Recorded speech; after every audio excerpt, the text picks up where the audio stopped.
Hi YouTube, I'm EYeOnAiman, and if you have a home, then I'm pretty sure that you have a hose.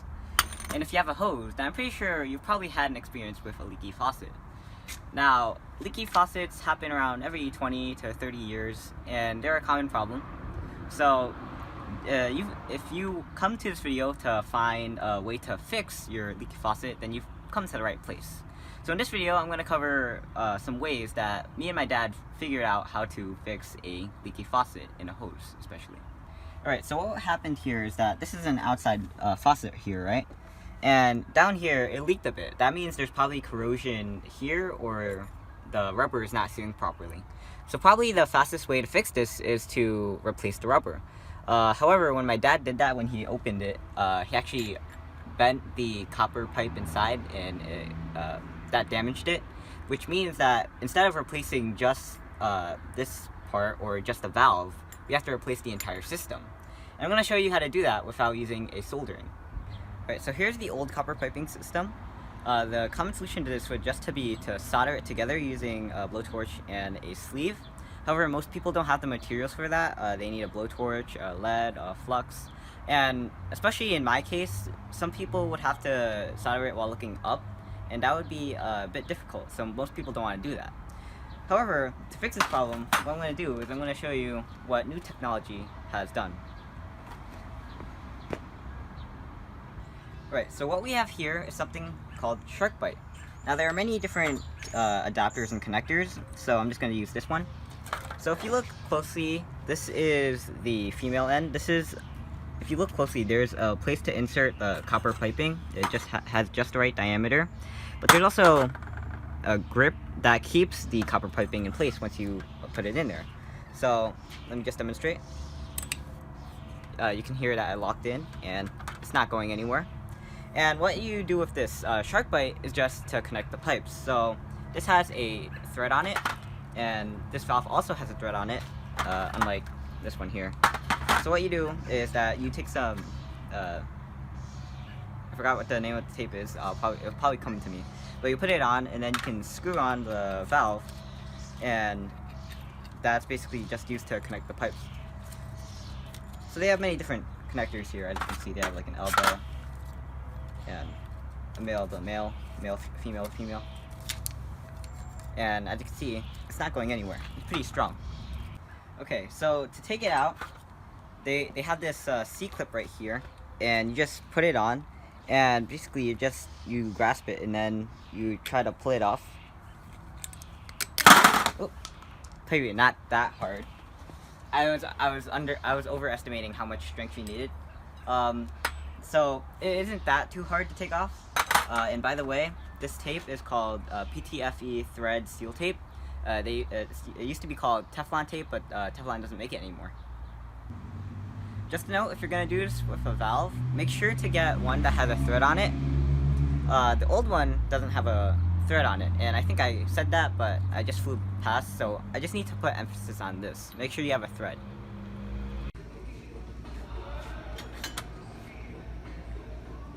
So this is the push to connect fitting section at Lowe's. This is where you can find all the Sharkbite connectors.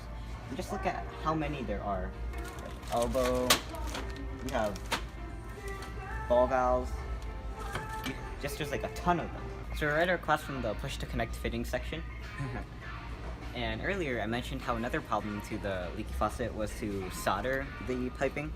And right across from that section is just all the tools that you need for this kind of applications for soldering. So you have the blowtorch, you have the flux paste, you have the metal or the lead, and then you have the fitting brush, everything that you need to solder piping together. Alright, so to cut the copper pipe, we use this small little tool here. It basically just cuts the pipe. So we just, to give you an idea, we just put it on, and then we screw it in. And as you turn it, you keep tightening it so that it cuts through it. And after a few minutes, eventually the pipe will come off. And you can see the edge here that we cut it with. It's pretty clean. So if you want to know more about this little tool, I actually did a video on it. So if you want to find out more, just check out that video. I'll put the link in the description down below. This right here is the setup. This is how it was before we took it out. So first we have the valve here, and then it goes down a long pipe, and right here would be it would go out to the main pipe. For sake of example, we don't have the main pipe right now, but this will act as the main pipe. So since we live in New England, we have winter, and with winter comes cold, and that means we have to have this section right here. So what we're going to do in winter is we're going to shut off the valve here, and shut off the valve, and that's going to block any water from going out. And then you can see the way that this is angled, the water is going to come down naturally, and we're going to open this valve, and it's going to drain out. So basically this section is just to drain out any water. And the reason we want to drain out any water is because during winter it's going to freeze the water inside the pipes, and we don't want that, because if it does freeze the water, then the pipes are going to burst. So we have this section here to let out any remaining water. So to connect these two pipes, we're going to use a female-to-female connector. However, for this female-female connector, it's not going to work out, because when we attach these two, they're going to be fixed, so we're not going to be able to move them too much. So when you put them on, so if you just put it on here, you're not going to, if it's fixed like this, you're not going to be able to finagle it onto the other pipe. However, with the slip end, which is what we're using, connector, if you leave it a little gap, you can slide it on. So imagine that it's at that point right now. Alright, so the idea is that you sort of have it like this, and then at this position you just you pull it in, and then that's going to go right over the other pipe, and then after that you're going to use the C-clip to sort of push it onto the other. Alright, so the way to connect this is pretty simple. They actually explain it right here. However, we did it one time already, and we took a long time getting it apart, so we're not going to actually do it. So first, we're going to take this end. This is the longer end. You can see there's an arrow. So it goes onto the first pipe, and then it's going to go all the way here. And then you can slide it back so that it connects both of them. And because of its adjustability, it allows this long section to still connect to this pipe. Alright, so basically what we're going to do is right here is the shutoff valve. So we're going to cut it right here, and then we're going to replace it with this. This is a replacement shutoff valve, and it also has the slip end right here. And we're going to basically just replace it just like that. And then we're going to replace the rest of the section. Alright, so as you can see, we replaced the valve up there. You can see this is what the valve looked like before. So you can see it definitely did need replacing. The next step is to replace this pipe. So it's going to go on like this. And then we're going to use this connector. We're going to put on this end. And then it should go on like that. Wait, I take it back. The original way for this pipe is it goes like this. This way the weight is in the middle. And we don't want that, so we're going to instead put it right here. I'm not sure if you can see it, but the valve is on the end rather than in the middle. Alright, so as you can see, we have a big enough gap. Maybe the issue here isn't that it's too small, but it might be too big. But we're gonna try it and see if it's just enough. I think it's just enough to. Yeah, I think it's alright. So like I explained before, it goes on, and then it goes forward, and then it should be closed. Alright, so as you can see, we finally got the slip end connector on. We didn't have too many issues with it. There's no leaks. It might be a bit crooked for the pipe, but that doesn't have to do with the connector.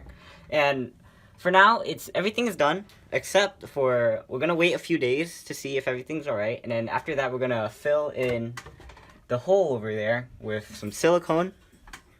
For weather. Right now, during the summer, it isn't much of an issue, but during the winter, it's going to be a pretty big issue. The first time we used Sharkbite was around 5 years ago when we had problems with hot water, and my dad didn't know how to fix it or what to do with it. So we went to Home Depot, and they recommended using Sharkbite and PEX. Now, he got 2 Sharkbite connectors, and then he also bought this PEX, sort of flex pipe. which instead of copper piping, it kind of like is flexible, of course. So instead of using copper piping, he used PEX, and that did the deal well. So I think Home Depot is a pretty good recommendation. Thanks. Alright, looking on the outside, let's test it to make sure it works. And as you can see, it does work. We don't usually take off these labels in case we want to return them, just in case. And I think my mom's going to be pretty happy because she needs this for our garden, and our garden is pretty huge if you see in some of my videos. Definitely check those out, by the way. I just want to thank everyone for watching this video. Even though it might not apply exactly to you, you could say that plumbing is more of an art than a science because every problem is different. And this video is just to hopefully give you some ideas of how to fix a problem like this cheaply and easily. Like my shirt says, design, think, create. In the end, it all comes down to ideas. If you have problems like this, or just problems in general, ideas or get you through the problem. They're the most important and difficult part of solving it. I'm EYeOnAiman, and thanks for watching. Please like, rate, comment, subscribe. I look at videos on EYeOnAiman, especially the fix it and DIY videos. Signing out. Peace.